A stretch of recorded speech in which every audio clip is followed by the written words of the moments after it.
வணக்கம், welcome back to my channel Tamil quality inspection. இன்றைக்கி வந்து ஒரு புது வீடியோவில் உங்களை எல்லாம் சந்திக்கிறதுல ரொம்ப மகிழ்ச்சி. நீங்கள் நம்ம டாபிக் என்ன எதை பற்றி பார்க்க போகிறோம் அப்படின்னா, ஏஎஸ்எம்இ செக்ஷன் 9ல் எஸ்எம்ஏடபிள்யூ வெல்டிங் ப்ராசஸை வச்சு நீங்கள் வந்து ஒரு வெல்டிங் ப்ரொசீஜர் வந்து மேக் பண்ணுறீங்க. ஸோ அப்போ வந்து இம்பேக்ட் டஃப்னஸ் வந்து ரெக்யர்மெண்ட் வந்து இருக்குது. ஸோ அப்போ வந்து சப்ளிமெண்ட்ரி எசென்சியல் வேரியபிள்லாம் வந்து எசென்சியல் வேரியபிளாக வந்து மாறிடும்.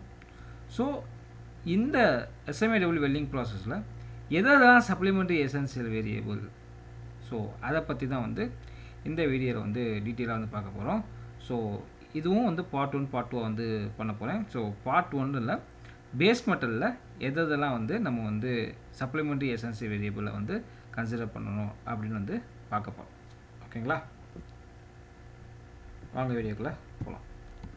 ஸோ சப்ளிமெண்ட்ரி எசென்சியல் வேரியபிள் அப்படின்னா வந்து என்னென்னு வந்து தெரிஞ்சுக்கணும்.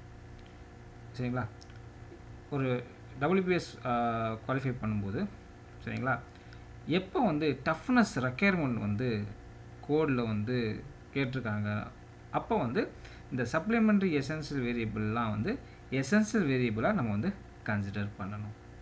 சரிங்களா, ஸோ இந்த சப்ளிமெண்ட்ரி எசென்சியல் வேரியபிள் வந்து ஒரு அடிஷ்னல் ரெக்யர்மெண்ட் வென் டஃப்னஸ், சரிங்களா, டஃப்னஸ் இம்பேக்ட் வந்து தேவைப்படும் போது நம்ம வந்து இதை வந்து எசென்சியல் வேரியபிளாக கன்சிடர் பண்ணணும்.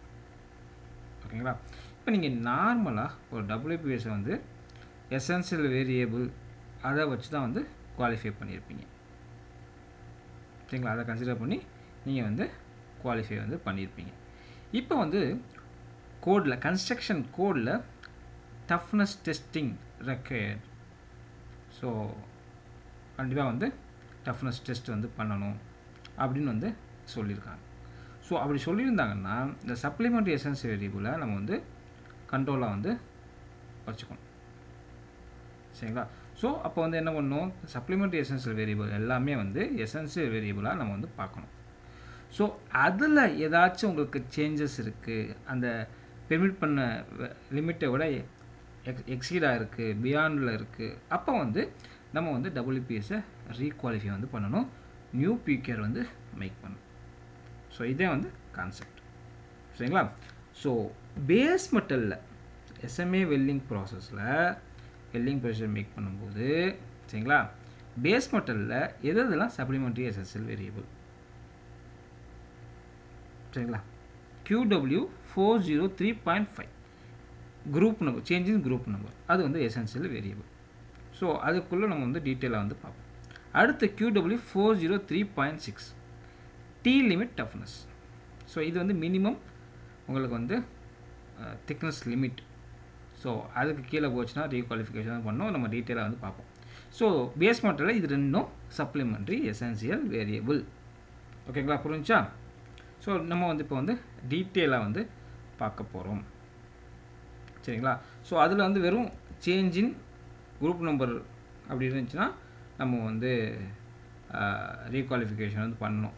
சரிங்களா, இஃப் டஃப்னஸ் வந்து ரெக்கார்ட் கொடுத்துருந்தாங்கன்னா. சரிங்களா, பட் இதில் நம்ம வந்து அந்த QW 403.5 அதில் டீட்டெயிலாக நீங்கள் வந்து பார்த்தீங்கன்னா என்ன கொடுத்துருக்காங்க அப்படின்னா, ASME section 9 only allows welding process specification to be qualified using one of the following method. கீழே வந்து 3 மெத்தட் இருக்குது. ஸோ அதில் வந்து குவாலிஃபை ஆகிருந்துச்சு, சரிங்களா, அதில் உங்களுடைய WPS குவாலிஃபை ஆகிருந்துச்சு அப்படின்னா உங்களுக்கு வந்து ரீகுவாலிஃபிகேஷன் பண்ண தேவையில்லை, ஈவன் டஃப்னஸ் வந்து கேட்டிருந்தாலும். அது என்னென்ன அப்படின்னு வந்து பார்க்கணும். ஸோ இப்போ வந்து PQR டெஸ்ட் கூப்பன். ஸோ PQRல வந்து ஃபார் எக்ஸாம்பிள் வந்து 106 கிரேட் B, சரிங்களா, அந்த பைப்பை யூஸ் பண்ணி PQR வந்து பண்ணியிருக்கீங்க.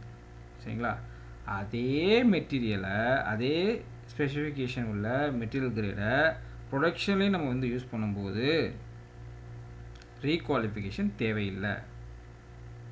சரிங்களா, ஈவன் டஃப்னஸ் வந்து ரெக்வயர்டாக இருந்தாலும். ஏன்னா ரெண்டோட ப்ராப்பர்ட்டிஸும் சேம். உங்களுக்கு எந்த ஒரு இம்பேக்ட் வந்து இருக்காது, ஏன்னா எக்ஸாக்ட் மெட்டீரியல். ஸோ இது ஒரு ஒரு மெத்தட். சரிங்களா? Second method same P number and group number. இப்போது பிக்யூஆர் பண்ணும்போது ஃபார் எக்ஸாம்பிள் வந்து பி நம்பர் 1ல் குவாலிஃபை பண்ணியிருக்கீங்க, குரூப் நம்பர் வந்து 2. சரிங்களா? ப்ரொடக்ஷன்லேயும் பி நம்பர் 1 குரூப் நம்பர் 2 இப்படி நீங்கள் குவாலிஃபை பண்ணியிருந்தீங்க. சரிங்களா? ப்ரொடக்ஷன்லேயும் சேம் குரூப் நம்பர் தான் வந்து நீங்கள் வந்து யூஸ் பண்ணுறீங்கன்னா ரீகுவாலிஃபிகேஷன் பண்ண தேவையில்லை, அக்செப்டபுள்.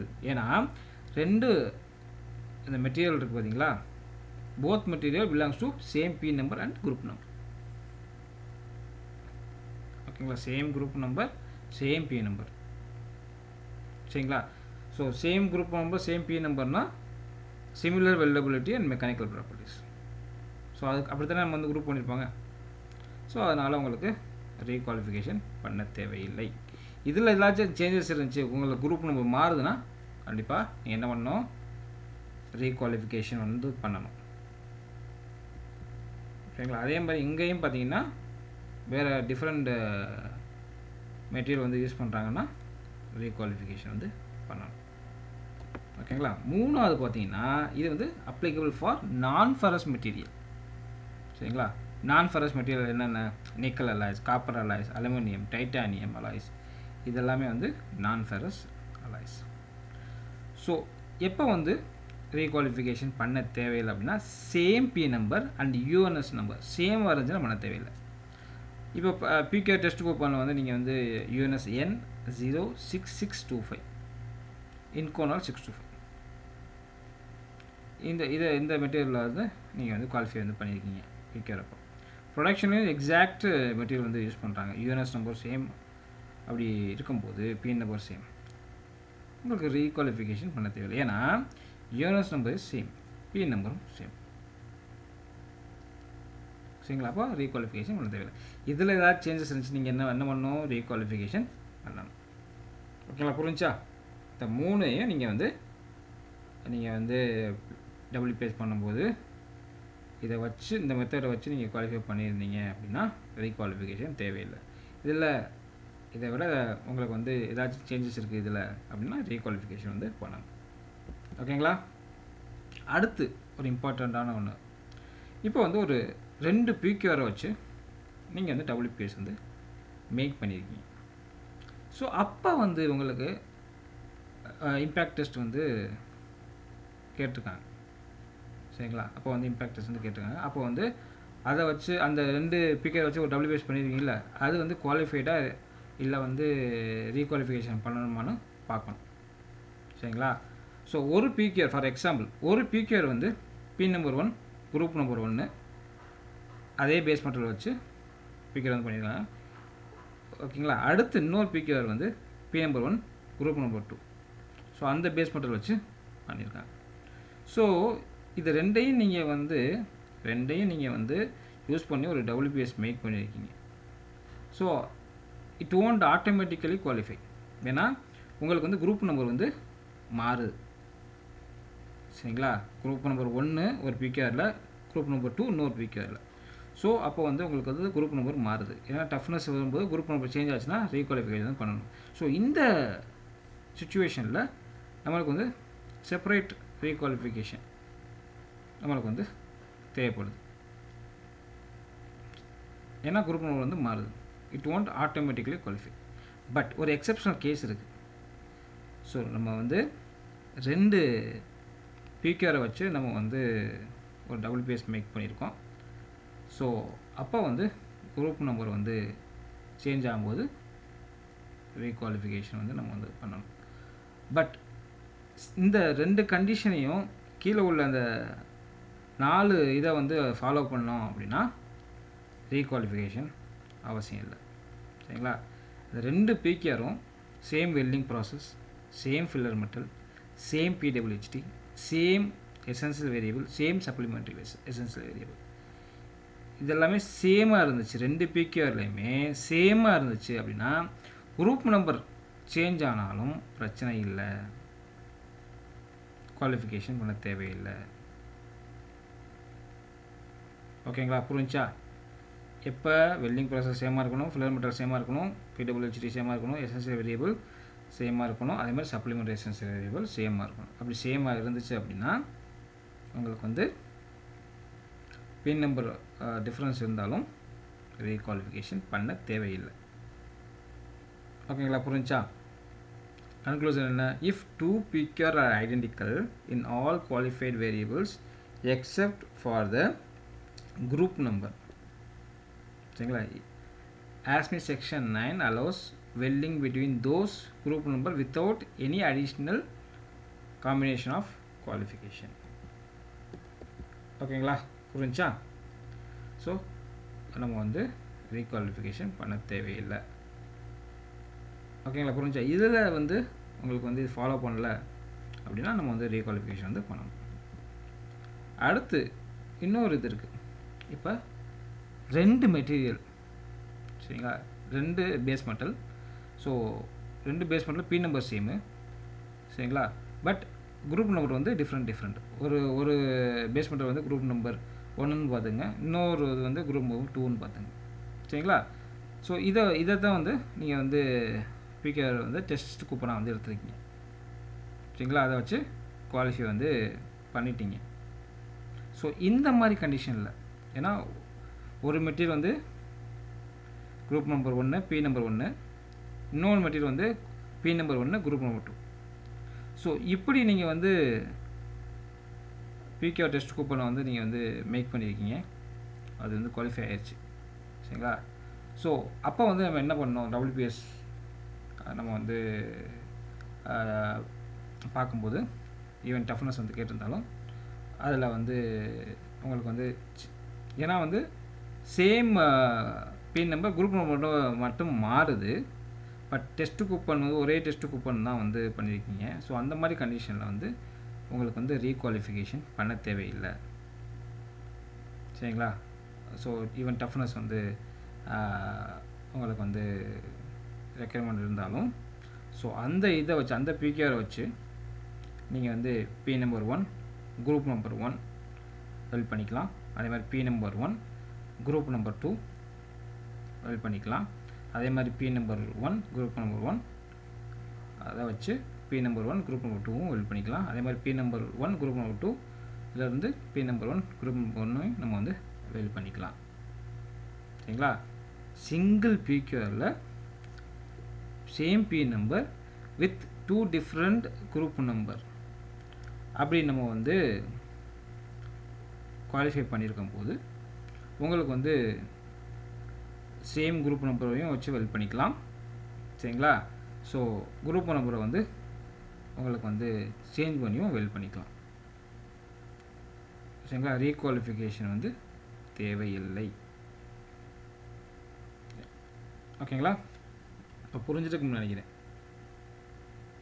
ஓகேங்களா, ஏன்னா குரூப் நம்பர் மாறுது, அதனால் ரீகுவாலிஃபிகேஷன் தேவை அப்படின்னா அப்படி பார்க்கக்கூடாது. ஏன்னா நம்மளுடைய PQR வந்து உங்களுக்கு வந்து பி நம்பர் 1 குரூப் நம்பர் 1லையும் அதே மாதிரி பி நம்பர் 1 குரூப் நம்பர் 2லையும் குவாலிஃபை ஆயிருக்கு. ஓகேங்களா, புரிஞ்சா? எப்போ வந்து இந்த வேரியபிள் வந்து நாட் அப்ளிகபிள் அப்படின்னா, டஃப்னஸ் இப்போ வந்து கேட்கலையோ, நாட் ரெக்யர்டோ பை த கோட், அப்போ வந்து இந்த வேரியபிள் வந்து does not apply, it's not applicable. ஓகேங்களா, an impact test is not required, you can ignore group number requirement. ஓகேங்களா, புரிஞ்சா? அடுத்து QW 403.6, இது வந்து base metal thickness, minimum base metal thickness qualification. ஓகேங்களா, this essential variable defines the minimum base metal thickness that WPS qualifies when procedure qualification is performed. சரிங்களா, ஒரு PQR make பண்ணியிருக்கோம், அப்போ வந்து டஃப்னஸ் வந்து ரெக்வயர்ட். ஸோ அப்போ வந்து மினிமம் பேஸ் மெட்டல் திக்னஸ் வந்து இந்த ஸ்டேட்மெண்ட் வச்சு தான் நம்ம வந்து டிசைட் பண்ணணும், சரிங்களா. நம்மளோட WPSல இதை வச்சு தான் நம்ம வந்து மென்ஷன் பண்ணணும். ஓகேங்களா, எப்போ டஃப்னஸ் கேட்டிருந்தா. ஓகேங்களா, ஜென்ரல் ரூல் பார்த்தீங்கன்னா, இஃப் த திக்னஸ், சரிங்களா, இப்போ வந்து மினிமம் திக்னஸ் வந்து 16 mm அதுக்கு கீழே இருந்துச்சுன்னா நம்ம வந்து எது கீழே இருக்கோ அதை தான் வந்து மினிமம் திக்னஸை வந்து கன்சிடர் பண்ணணும். இப்போ வந்து ஃபார் எக்ஸாம்பிள் வந்து உங்களுடைய பேஸ் மெட்டல் திக்னஸ் பார்த்தீங்களா, பேஸ் மெட்டல் திக்னஸ் வந்து 16 mm இருக்குது. அப்போ வந்து மினிமம் சரிங்களா, மினிமம் திக்னஸ் என்ன அப்படின்னா உங்களுக்கு வந்து 16 அதை வந்து கன்சிடர் பண்ணணும். இதுவே நீங்கள் பார்த்தீங்கன்னா 10 mm இருக்குது சரிங்களா, உங்களுடைய டெஸ்ட் கூப்பன் திக்னஸ் வந்து 10 mm இருக்குது. அப்போ வந்து 16 mm கன்சிடர் பண்ணுமா 10 mm கன்சிடர் பண்ணுமா அப்படின்னா 10 mm வந்து கன்சிடர் பண்ணணும். ஏன்னா which ever is less, minimum எது குவாலிஃபை இருக்குது ஸோ அதைத்தான் வந்து நம்ம வந்து கன்சிடர் பண்ணணும். 16ஓட கம்பேர் பண்ணும்போது 16 கீழே இருந்துச்சுன்னா அதைத்தான் வந்து கம்பேர் பண்ணணும். ஸோ அதான் வந்து கொடுத்துருக்காங்க. Okay, minimum thickness qualified equal to T or 16 mm whichever is less. ஓகேங்களா, ஸோ இதைத்தான் வந்து நீங்கள் வந்து WPSல வந்து மென்ஷன் பண்ணணும். ஸோ இந்த லிமிட்டுக்கு கீழே போச்சு உங்களுடைய ப்ரொடக்ஷன் திக்னஸ் வந்து இதுக்கு கீழே இருந்துச்சு அப்படின்னா நம்ம வந்து ரீகுவாலிஃபிகேஷன் வந்து பண்ணணும், நியூ பிக்கை வந்து மேக் பண்ணணும். அடுத்து இன்னொன்று பார்த்தீங்கன்னா இப்போ வந்து திக்னஸ் வந்து less than or equal to 6 mm, 6 mm இல்லை 6 mmக்கு கீழே இருந்துச்சு அப்படின்னா நீங்கள் வந்து of into T 0.5 into T அதுதான் வந்து மினிமம் திக்னஸ் குவாலிஃபிகேஷன் ரேஞ்ச். இங்கே பார்த்தீங்கன்னா 4 mm வந்து 6 mmக்கு கீழே இருக்குது. ஸோ அப்போ வந்து என்ன 0.5 இன்ட்டு T, ஓகே, 0.5 இன்ட்டு 4னா 2 mm. ஸோ 2 mm வந்து மினிமம் திக்னஸ் குவாலிஃபைடு. ஸோ இதுக்கு கீழே ப்ரொடக்ஷன் வெல்டு இருந்துச்சுன்னா நம்ம வந்து பண்ண முடியாது. ஓகேங்களா, அதே மாதிரி 6 mm test coupon. So minimum qualification range என்ன 3 mm. ஸோ 3 mm கீழே ப்ரொடக்ஷன் வெல்டு இருந்துச்சுன்னா அடிக்க முடியாது. ஓகேங்களா, இதுலேயுமே ஒரு எக்ஸப்ஷன்ஸ் இருக்குது. இந்த வேரியபிள் வந்து சில மெட்டீரியலுக்கு டஸ் நாட் அப்ளை, சில மெட்டீரியலுக்கு பொருந்தாது இந்த வேரியபிள். என்னென்ன மெட்டீரியல்? ஃபஸ்ட்டு வந்து P நம்பர் 8 சரிங்களா, அஸ்டன்டிக் ஸ்டெயின்லெஸ் ஸ்டீல். அடுத்து P நம்பர் 21லேருந்து 26 அலுமினியம் அலாய்ஸ். அடுத்து P நம்பர் 41லேருந்து 49 நிக்கல் அலாய்ஸ். ஸோ இந்த மெட்டீரியலுக்கு பொருந்தாது. அதுக்கப்புறம் இப்போ ஒரு WPS வந்து சரிங்களா, அந்த ஹீட் ட்ரீட்மெண்ட், அந்த WPS வந்து குவாலிஃபை ஆகிருக்கு with heat treatment above upper transformation temperature like normalising, full annealing. So இதில் வந்து குவாலிஃபை ஆகிருக்கு WPS. ஸோ அப்போதைக்கு இந்த variable does not apply. So இதை வந்து கன்சிடர் பண்ண தேவையில்லை. ஓகேங்களா, இதை இந்த மினிமம் திக்னஸை வந்து குவாலிஃபிகேஷன் ரேஞ்சாக கன்சிடர் பண்ணக்கூடாது. ஸோ டேரெக்டாக நம்ம வந்து QW 451.1 அந்த டேபிள் இருக்குல்ல, அதை தான் அதில் என்ன கொடுத்துருக்காங்களோ அதை தான் வந்து கன்சிடர் பண்ணணும். ஓகேங்களா, அடுத்து பார்த்தீங்கன்னா இப்போ வந்து WPS நீங்கள் வந்து austenitic material are P numbers 10H அதுக்கு நீங்கள் வந்து WPS வந்து மேக் பண்ணியிருக்கீங்க. அந்த WPS வந்து குவாலிஃபை ஆகிருக்கு வித் சொல்யூஷன் ஹீட் ட்ரீட்மெண்ட் சரிங்களா. P number 10H austenitic material.